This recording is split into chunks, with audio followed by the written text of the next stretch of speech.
ಈ ಸಿನಿಮಾದ ಸ್ಪೆಷಾಲಿಟಿ ಏನಪ್ಪಾ ಅಂದ್ರೆ ಹೊಸ ಡೈರೆಕ್ಟರು ಮತ್ತೆ ಹೊಸ ಪ್ರೊಡ್ಯೂಸರು ಹೊಸ ಹೀರೋ ಜೊತೆ ಸೇರಿ ಒಂದು ಒಳ್ಳೆ ಸಿನಿಮಾ ಮಾಡಬೇಕು ಅಂತ ಪ್ರಯತ್ನ ಮಾಡಿದ್ದಾರೆ. ಇವರ ಪ್ರಯತ್ನಕ್ಕೆ ಮೆಚ್ಚುಗೆಯನ್ನ ವ್ಯಕ್ತಪಡಿಸ್ತಾ ಈ ಮೂವಿ ಹೇಗಿತ್ತು, ಏನೇನೆಲ್ಲ ಇಷ್ಟ ಆಯ್ತು ಎಲ್ಲಾನು ಈ ರಿವ್ಯೂನಲ್ಲಿ ಹೇಳ್ತೀನಿ. ಬನ್ನಿ ನೋಡ್ಕೊಂಬರೋಣ. ಅದಕ್ಕೂ ಮುಂಚೆ ನಮ್ಮ ಚಾನಲ್ಗೆ ಇನ್ನೂ ಸಬ್ಸ್ಕ್ರೈಬ್ ಆಗಿಲ್ಲ ಅಂತಂದ್ರೆ ದಯವಿಟ್ಟು ಸಬ್ಸ್ಕ್ರೈಬ್ ಆಗಿ ಅಂತ ಹೇಳ್ತಾ, ಹಾಯ್ ಹಲೋ ನಮಸ್ಕಾರ, ನಾನು ಜಯಂತ್. ಇವತ್ತು ನಾನು ರಿವ್ಯೂ ಮಾಡ್ತಾ ಇರೋ ಮೂವಿ ಮಾರ್ನಮಿ. ಇದು ನಮ್ಮ ರಿಷಿತ್ ಶೆಟ್ಟಿ ಅವರು ಡೈರೆಕ್ಟ್ ಮಾಡಿರುವಂತ ಮೊಟ್ಟ ಮೊದಲ ಸಿನಿಮಾ. ಹಾಗೆ ಧಾರಾವಾಹಿಗಳ ಮೂಲಕ ಜನಪ್ರಿಯವಾಗಿರುವ ನಮ್ಮ ರಿತ್ವಿಕ್ ಅವರು ಆಕ್ಟ್ ಮಾಡಿರುವಂತ ಮೊಟ್ಟ ಮೊದಲ ಸಿನಿಮಾ.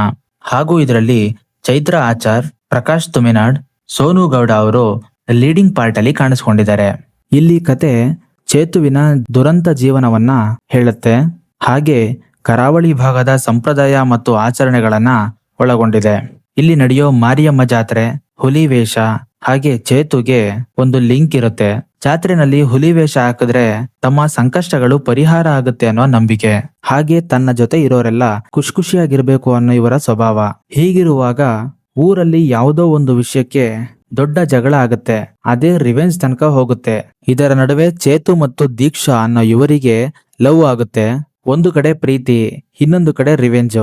ಈ ಎರಡು ಚೇತು ಜೀವನದಲ್ಲಿ ಏನೇನ್ ಮಾಡುತ್ತೆ ಅನ್ನೋದೇ ಈ ಮೂವಿಯ ಪ್ಲಾಟ್. ಆಕ್ಟಿಂಗ್ ಅಂತ ಬಂದ್ರೆ ರಿತ್ವಿಕ್ ಗುಡ್ ಅಂತಾನೆ ಹೇಳ್ಬೋದು. ಇದಿವರ ಮೊದಲ ಸಿನಿಮಾ ಅಂತ ಅನ್ಸಲ್ಲ, ಅಷ್ಟ್ ಚೆನ್ನಾಗಿ ಆಕ್ಟಿಂಗ್ ಮಾಡಿದ್ದಾರೆ.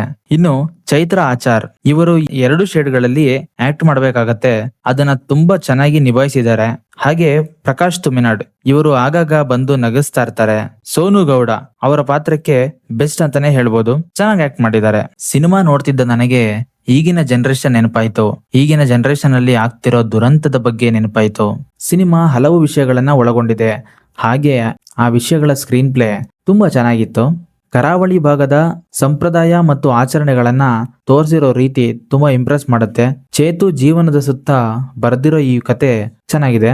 ಎಲ್ಲರ ಆ ಸ್ಲ್ಯಾಂಗ್ ಅಲ್ಲೇ ಇರೋ ಸಂಭಾಷಣೆಗಳು ತುಂಬಾ ಚೆನ್ನಾಗಿದೆ. ಚರಣ್ ರಾಜ್ ಅವರ ಮ್ಯೂಸಿಕ್ ಎಲ್ಲಾ ಸಿಚುಯೇಷನ್ ಗಳಿಗೂ ತುಂಬಾ ಚೆನ್ನಾಗಿ ಹೊಂದ್ಕೊಂಡಿದೆ. ಹಾಗೆ ಶಿವಸೀನಾ ಅವರ ಸಿನಿಮಾಟೋಗ್ರಫಿ ಕೂಡ ತುಂಬಾ ಅಚ್ಚುಕಟ್ಟಾಗಿದೆ. ಎಲ್ಲಾ ಸೀನ್ಗಳನ್ನು ತುಂಬಾ ಚೆನ್ನಾಗಿ ತೋರಿಸಿದ್ದಾರೆ. ಇದೆಲ್ಲ ಇದರ ಪ್ಲಸ್ ಪಾಯಿಂಟ್. ಆದ್ರೆ ಕತೆನ ತುಂಬಾ ಲೆಂತಿ ಮಾಡಿದ್ದಾರೆ. ಹಾಗೆ ಲೆಂತಿ ಇರೋದ್ರಿಂದ ಥ್ರಿಲ್ಲಿಂಗ್ ಸೀಕ್ವೆನ್ಸ್ ಗಳು ಅಷ್ಟು ಮಜಾ ಕೊಡ್ಲಿಲ್ಲ. ಕೆಲವು ಬೇಡದೇ ಇರೋ ಸೀನ್ ಗಳನ್ನ ಟ್ರಿಮ್ ಮಾಡಿದಿದ್ರೆ ಸಿನಿಮಾ ಒಳ್ಳೆ ಥ್ರಿಲ್ಲಿಂಗ್ ಆಗಿರೋದು. ಹಾಗೆ ಅಲ್ಲಲ್ಲಿ ಸ್ವಲ್ಪ ಸ್ಲೋ ಆಗ್ತಿದ್ಯಾ ಅಂತ ಅನ್ಸಿದಂತೂ ನಿಜ. ಇದೆಲ್ಲ ಹೊರತುಪಡಿಸಿದ್ರೆ ಇದು ಒಂದು ಒಳ್ಳೆ ಕತೆ ಇರೋ ಸಿನಿಮಾ. ತಾಯಿಯ ಮಮತೆ ಇದೆ, ಪ್ರೀತಿ ಇದೆ, ಮೋಸ ಇದೆ, ಒಳ್ಳೆ ಫೈಟ್ ಇದೆ, ಹಾಗೆ ರಿವೆಂಜ್ ಕೂಡ ಇದೆ. ಫ್ಯಾಮಿಲಿ ಜೊತೆ ನೋಡೋದಕ್ಕೆ ಒಂದು ಒಳ್ಳೆ ಸಿನಿಮಾ ಆಗುತ್ತೆ. ಕೊಡೋ ದುಡ್ಡಿಗೆ ಯಾವುದೇ ಮೋಸ ಇಲ್ಲ. ಇದು ಈ ಸಿನಿಮಾದ ರಿವ್ಯೂ ಆಗಿತ್ತು.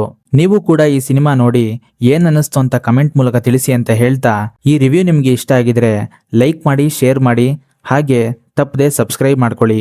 Thank you.